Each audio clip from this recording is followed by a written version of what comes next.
Peringatan, video ini isinya adalah analisis gua. Jadi kalau ada informasi yang salah, mohon dikoreksi di kolom komentar, oke? Industri dunia game sudah berkembang dengan sangat pesat. Hal ini dapat kita lihat dari kualitas game pada zaman ini, yang dimana gamenya sudah memiliki kualitas yang sangat bagus. Dikarenakan perkembangan yang sangat pesat inilah, industri game mulai memunculkan istilah-istilah baru seperti game triple A, game double A, game triple I, dan lain-lain. Dan katanya istilah ini akan meningkat menjadi game quadruple A.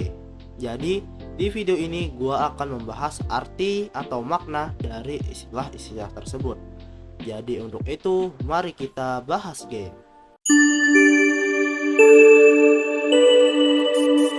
Jadi apa itu game triple A?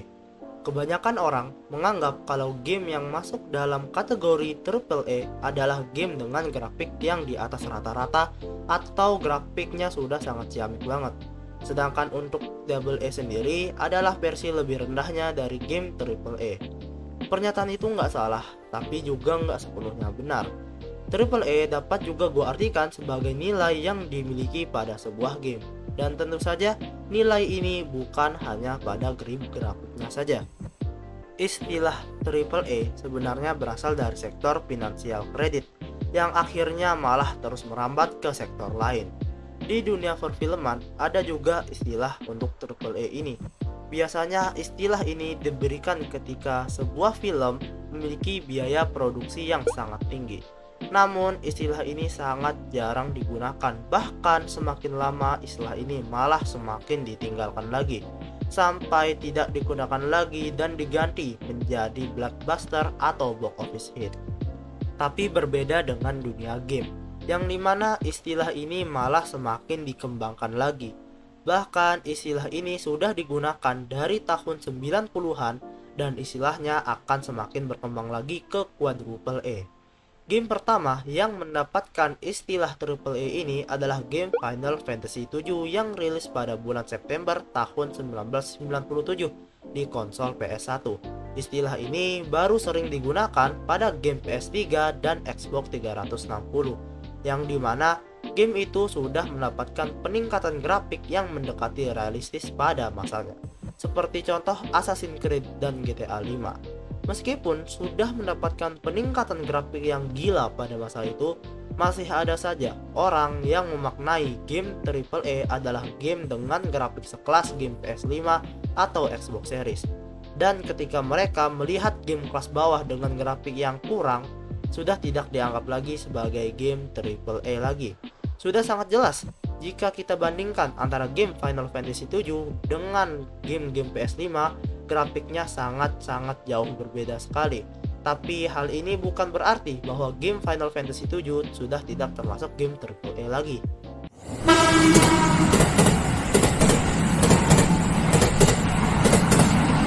Jadi sekarang pertanyaannya, bagaimana sebuah game dapat dikatakan game AAA?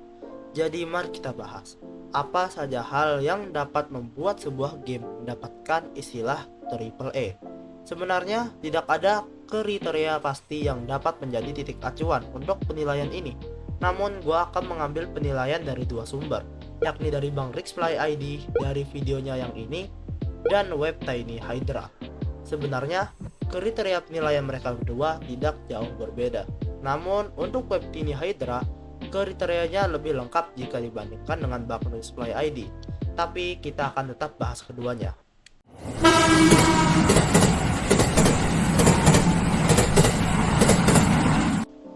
Jadi pertama gua akan bahas menurut Bang Rixfly ID.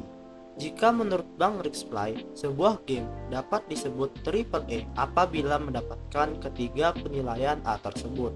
Untuk A yang pertama adalah anggaran yang besar. Kebanyakan game-game sekarang yang dipublish oleh studio besar itu memiliki biaya pembuatan yang sangat besar, di mana biayanya bisa lebih dari 200 juta US dollar.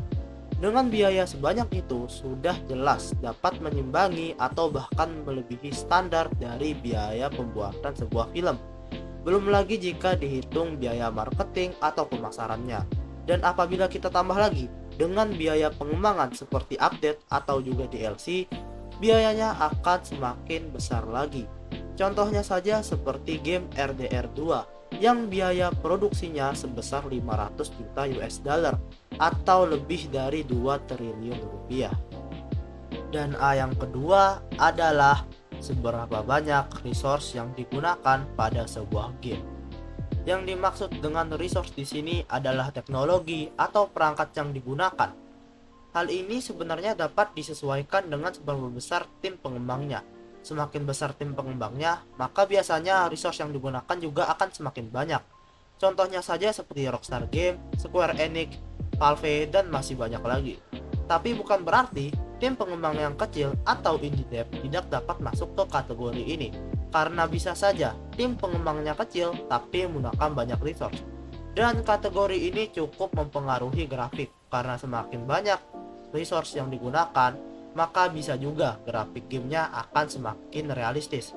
Tapi kenyataannya nilai sebuah game tidak hanya terletak pada segi grafiknya saja, karena masih ada plot story, sistem gameplay, cutscene, motion, dan lain-lain yang masuk dalam penilaian sebuah game.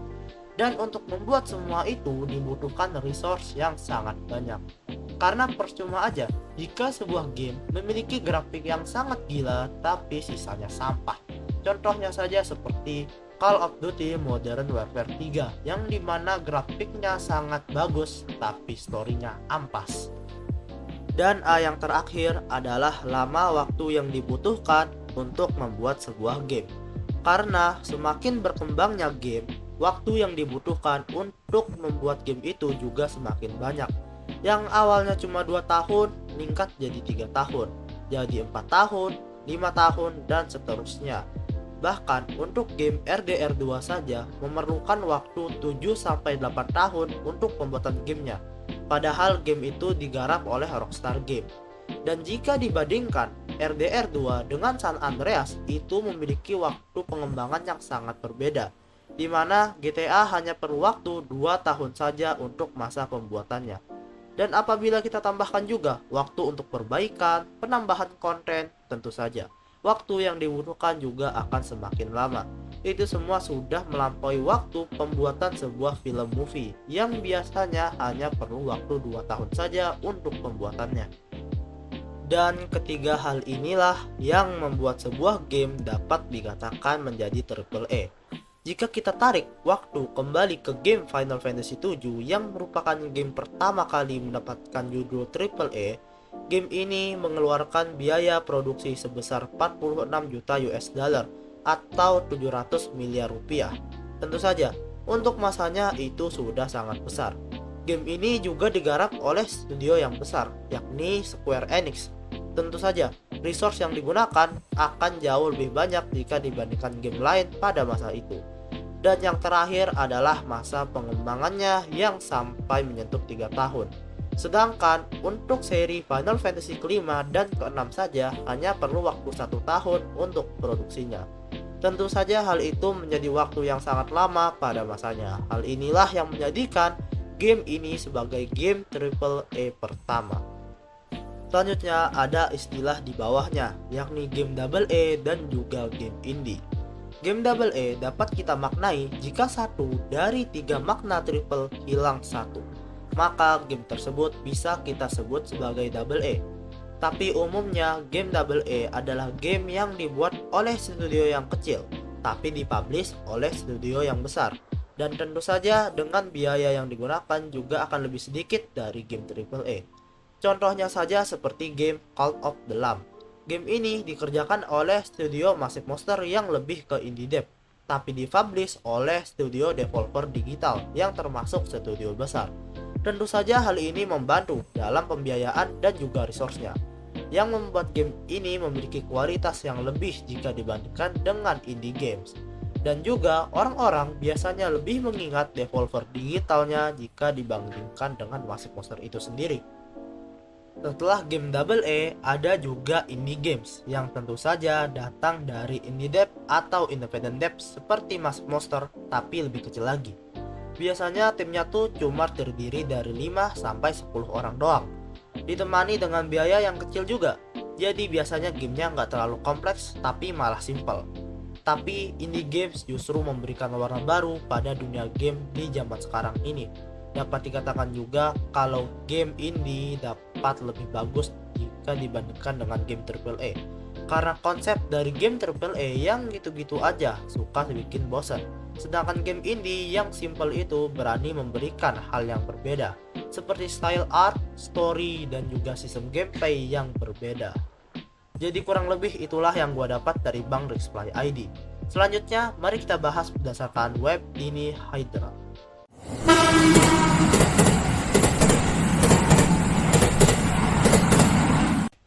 Untuk Tiny Hydra itu menggunakan sistem skor yang dimana apabila sebuah game mendapatkan skor di atas 7, maka dapat dikategorikan sebagai game AAA. Jika skornya hanya 5 atau 6, maka game itu dikategorikan dengan game AA. Dan apabila lebih rendah lagi dari 5, itu hanya disebut sebagai game biasa. Tapi apabila skornya di bawah 5 tapi mendapatkan respon yang baik dari orang-orang, maka game itu dapat dikategorikan dengan game AAA atau game III. Untuk game AAA akan gua bahas setelah membahas game AAA. Contoh game dengan skor di bawah 7, pertama ada Plague Tale, Marvel Avenger, dan Skyline dengan skor 6. Lalu untuk skor 5 ada Vampire. Nah, itu untuk pengkategorian berdasarkan E.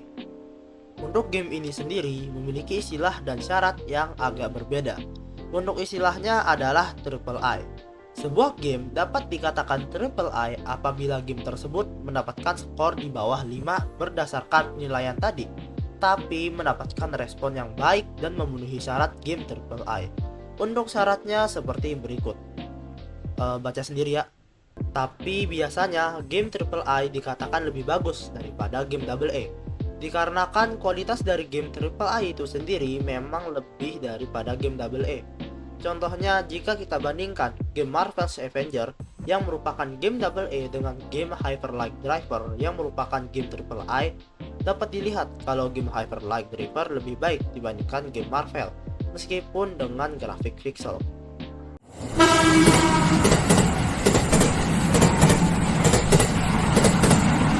Secara singkat, AAA dapat dikatakan sebagai penilaian seberapa bagus sebuah game itu dari segala aspek, mulai dari grafik, story, sistem gameplay, cutscene, dan lain-lain. Ya, udah itu aja. See you next time. Bye.